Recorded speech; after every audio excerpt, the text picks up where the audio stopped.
Alright, so people had some questions about the freezer here. This is a cold water immersion setup. Still using it, works well. The drain on the other side will be able to, I put a few mats, and it drains all the way out into the street, into the drainage there from rain overflow.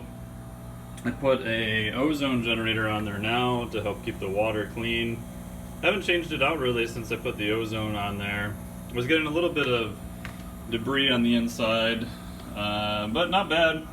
So I stuck a pump, I think it's a Beckett pump, that kind of filters through that side a little bit. You can take and clean that off, and then a little jet of water will come out on that side. You can see the ozone's running right now, which is just on a temp sensor. I'm sorry, the ozone's on a timer. The temp sensor is that line next to it you see there.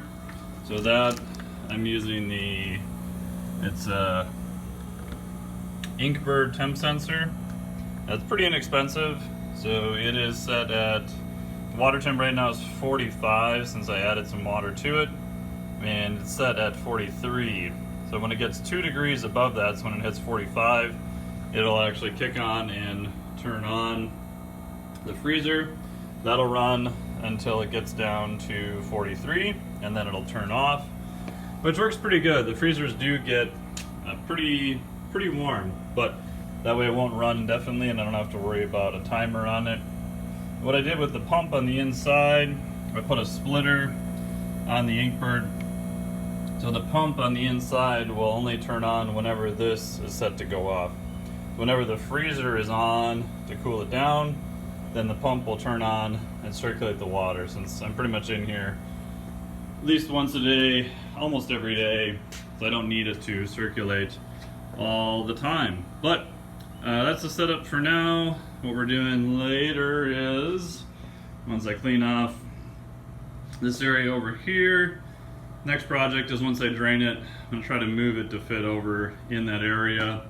Long term, probably have to run another outlet or get an electrician to tap it in the box, set everything up over there, and then I think I can still find a way to get it to drain by moving the 45 degree there. So that way I can clean off this side of the garage much easier to get the car in here in the winter. So that's the plan, that's the setup so far. Again, I really like it. It's been super nice in the winter. Come out, temperatures are already set. Lowest I've set it right now so far is 42.